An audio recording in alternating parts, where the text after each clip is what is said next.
నమస్తే, welcome to Aadya TV. నేను మీ స్వర్ణ. ప్రస్తుతం మనతో పాటు ఉన్నారు రాజకీయ విశ్లేషకులు అప్పసాని రాజేష్ గారు. నమస్తే అండి రాజేష్. నమస్తే. రాజేష్ గారు, రాజకీయాల గురించి ఒక్కసారి మనం పక్కన పెడితే గన్నవరంలో టీడీపీ పార్టీ ఆఫీస్ మీద దాడి జరిగింది. ఫస్ట్ థింగ్, అది టీడీపీ ఆఫీస్ మీద నడిచిందా, అది వైఎస్ఆర్సీపీయా, ఇంకో పార్టీ అని పక్కన పెడితే రాజకీయాలలో ఇలాంటి దాడులు ఎంతవరకు కరెక్ట్ అంటారు మీరు? మనం రష్యా విచ్ఛిన్నమైనప్పుడు, అంటే యుఎస్ఎస్ఆర్గా ఉన్న రష్యా ఫెడరేషను 16 రిపబ్లిక్లుగా విడిపోయిన సందర్భంగా కమ్యూనిస్ట్ పార్టీ ఆఫీసుల మీద దాడి జరిగిన సంఘటన చూసాం. ఇరాక్లో యుద్ధానంతరం సాంస్కృతిక విప్లవం వచ్చి అక్కడ ఐసిస్ మద్దతుదారులు అక్కడ చారిత్రక సంపదలను నాశనం చేసింది చూసాం.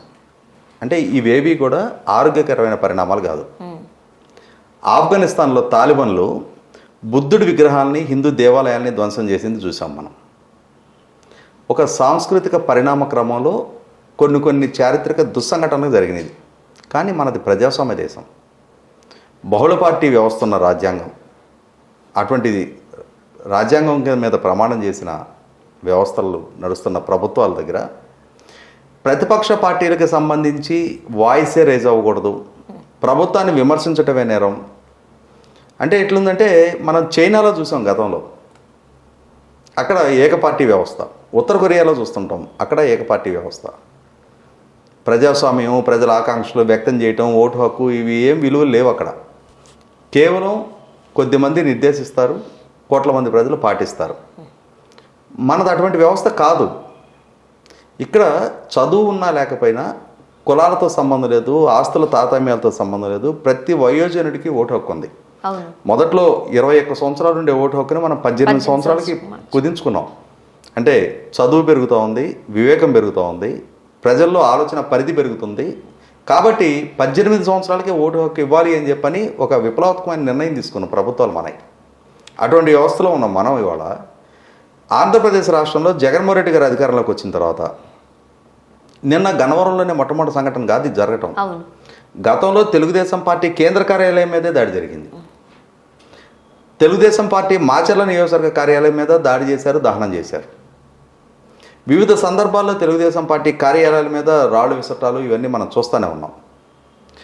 ఎందుకు ఇంతగా అధికార అహంకారం ఆ వైపు అడుగులు ఎంచుతుందా? వ్యవస్థల పట్ల గౌరవం లేకపోవడం కారణమవుతుందా?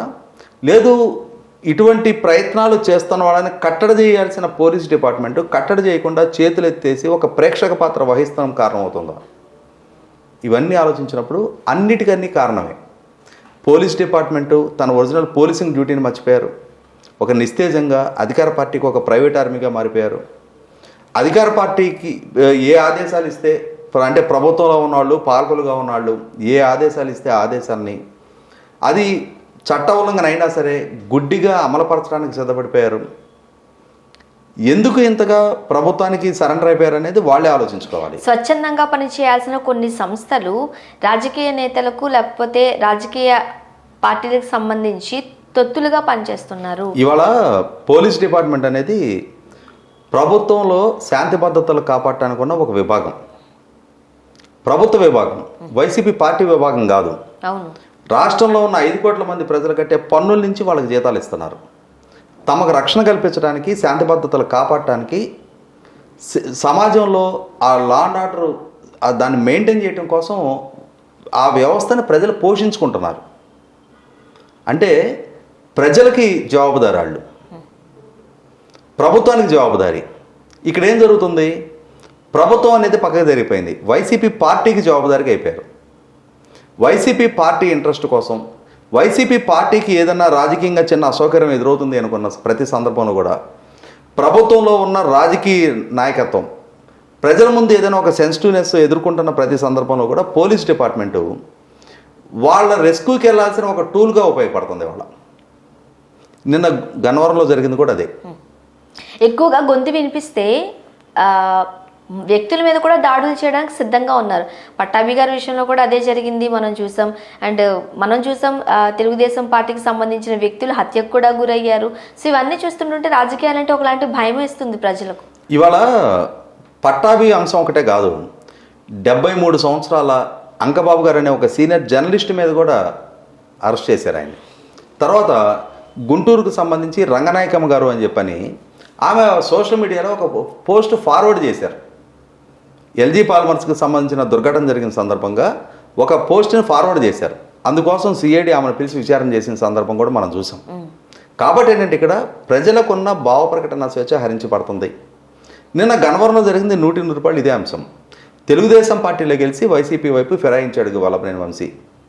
ఫిరాయించిన నేపథ్యంలో అక్కడ వైసీపీ పార్టీలో అతనికి అంతర్గతంగా సంక్షోభం ఎదుర్కొంటూనే ఉన్నాడు. ముందు నుంచి వైసీపీ పార్టీలో ఉన్నాళ్ళు ఇతని ఎంట్రీని స్వాగతించలేకపోతూ ఉన్నారు.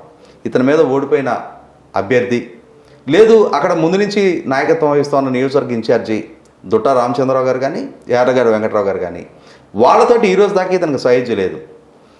అధికారంలోకి వచ్చిన తర్వాత ఆ పార్టీలోకి ఇతను ఎంటర్ అయ్యాడు. అధికారంలో లేని రోజు పార్టీ కోసం కష్టపడిన వాళ్ళు ఒక ఐడెంటిటీ క్రైసిస్ ఎదుర్కొంటూ ఉన్నారు.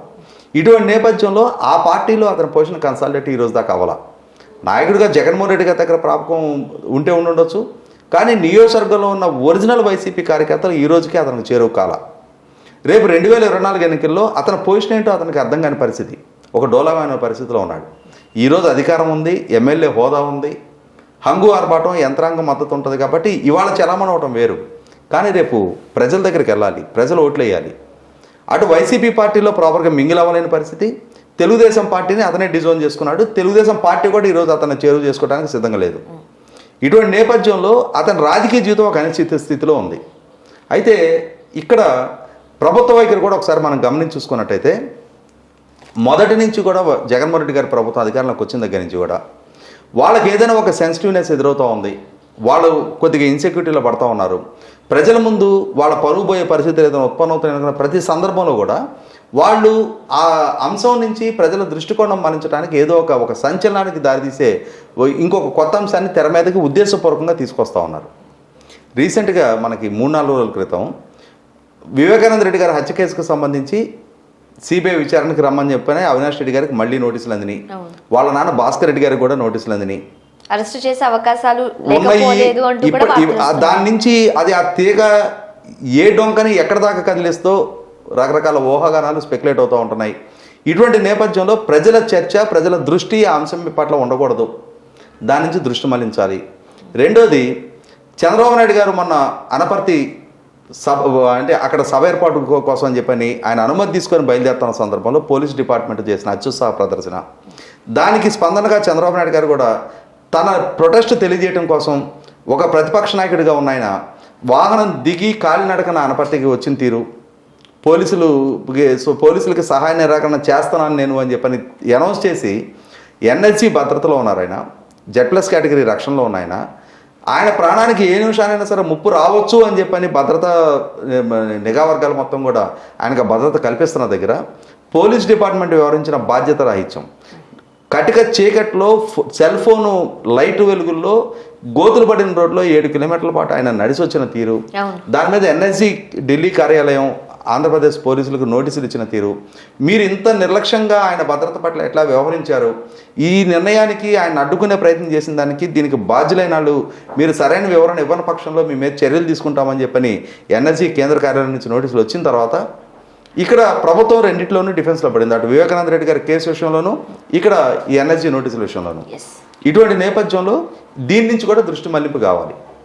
ఆ మళ్లింపు కావడం కోసం వాళ్ళు ఎంచుకున్న విధానం ఏంటి అంటే ఇంకొక పెద్ద సంఘటన, సంచలనమైన సంఘటన ఒకటి జరగాలి. ఆ జరగటం కోసం వల్లభనేని వంశీకి తెలుగుదేశానికి మధ్య విమర్శలు ప్రతి విమర్శలు ఈరోజే మొదలుగాల. మొదటి నుంచి కూడా విమర్శలు ప్రతి విమర్శల పరంపర కొనసాగుతూనే ఉంది. అతను తెలుగుదేశం పార్టీ నుంచి ఎప్పుడైతే ఫిరాయించాడో, అతను ఉద్యోగం నుంచి మరిచి ఎప్పుడైతే గతంలోనే భువనేశ్వర్ గారి గురించి ఇష్టారీతన వ్యక్తిత్వానికి పాల్పడ్డాడో, అతను ఏ రోజైతే 10th క్లాస్ ఫెయిల్ అయిన పిల్లలతోటి ఒక జూమ్ మీటింగ్ లోకేష్ పెట్టి వాళ్ళలో మనోధైర్యం నింపే ప్రయత్నం చేస్తుంటే ఆ జూమ్ మీటింగ్లోకి తప్పుడు ఐడి తోటి ఎంటర్ అయ్యి అక్కడ అతను అవాస్పాలు చేసే ప్రయత్నం చేశాడో, ఇట్లాంటి పలు సందర్భాల్లో అతను స్థాయిని మించి చంద్రబాబు నాయుడు గారి మీద, లోకేష్ మీద విమర్శలు చేసిన తీరు చూసాం. తెలుగుదేశం పార్టీ కూడా అంత ఘాటుగానే స్పందించిన తీరు చూసాం. కానీ ఇక్కడ 100% జగన్మోహన్ రెడ్డి గారి ఆదేశాలతోటే వల్లభనేని వంశీ ఇప్పుడు ఈ విషయాన్ని మరింతగా ఫ్లేరప్ చేసి మరింతగా దాడులకు ఉసుకొల్పి అక్కడ దహనాలకు పాల్పడి దౌర్జన్యాలు చేసి భౌతిక దాడులకు పాల్పడి పోలీస్ డిపార్ట్మెంట్ కూడా అంత నిస్తేజంగా ఎందుకు ఉండిపోయింది? ఖచ్చితంగా పై నుంచి వచ్చిన ఆదేశాలతోటే పోలీస్ డిపార్ట్మెంట్ కూడా అడ్డుకోవాల్సిన దగ్గర వాళ్ళ చేతిలో లాఠీ ఉన్నా గన్ను ఉన్నా కూడా ప్లీజ్ అన్నా అని చెప్పని దాడులు చేస్తున్న వాళ్ళని బతిమలాడే పరిస్థితుల్లోనే పోలీస్ డిపార్ట్మెంట్ ఉండిపోయింది అని అంటే బాధితులుగా మారిన వాళ్ళ మీద పోలీస్ కేసులు పెట్టి అరెస్ట్ చేశారు అని అంటే ఎవరు ఆస్తులు అయితే ధ్వంసానికి గురైనయో ఆ మూల్పూర్ సాయి కళ్యాణి లాంటి అమ్మాయిని కూడా ఆమె కారు ధ్వంసం చేసి ఆమెను అరెస్ట్ చేసే ప్రయత్నం జరిగింది, అరెస్ట్ చేశారు అని అంటే ఖచ్చితంగా ఇది ప్రభుత్వ ఆదేశాలతోటి ఒక ఆర్కెస్ట్రేటెడ్ డ్రామాగానే ఈ ఉద్దేశపూర్వకంగానే తెలుగుదేశం పార్టీ కార్యాలయం మీద దాడి చేసి దీని మీదుగా చర్చ జరగడానికి దీన్ని ఒక సంచలన ఇష్యూగా మార్చడానికి చేసిన ప్రయత్నం. దీని మాటను ఇప్పుడు అవినాష్ రెడ్డి కేసు ఇష్యూ చర్చకు రావట్లేదు, ఎన్ఎస్జీ నోటీసులు ఇష్యూ చర్చకు రావట్లేదు. దీని చుట్టూనే చర్చ అంతా నడుస్తూ ఉంది. మీడియా అటెన్షన్ దాని మీద ఉంది. ప్రతిపక్ష పార్టీ ఫోకస్ మొత్తం ఇప్పుడు దాని మీద ఉంది. పట్టాభిని అరెస్ట్ చేశారు, పట్టాభికి బెయిల్ తీసుకురావాలి, కోర్టులో ప్రొడ్యూస్ చేయండి అని చెప్పని అతని భార్య మీడియా ముందుకు వచ్చి నా భర్త ఆచూకీ తెలియట్లేదు అని చెప్పని ఆందోళన చెందుతున్న అంశం ముందుకు వస్తుంది. ఇటువంటి నేపథ్యంలోనే తప్పనిసరిగా ప్రభుత్వం ఎంచుకుంటున్న ఇటువంటి అంశాలని ప్రజలన్నీ గమనిస్తూనే ఉన్నారు. ఏ సందర్భాల్లో ఎట్లాంటి దృష్టి మళ్లింపు కోసం ఎటువంటి అఘాయిత్యాలకు పాల్పడుతుంది అనేది ప్రజలు చాలా నిశ్చితంగా గమనిస్తూ ఉన్నారు. ఖచ్చితంగా రేపటి రోజున ప్రజలు ఒక తగిన గుణపాఠం సరైన సందర్భంలో ప్రభుత్వానికి చెప్పడం ఖాయం. Thank you so much.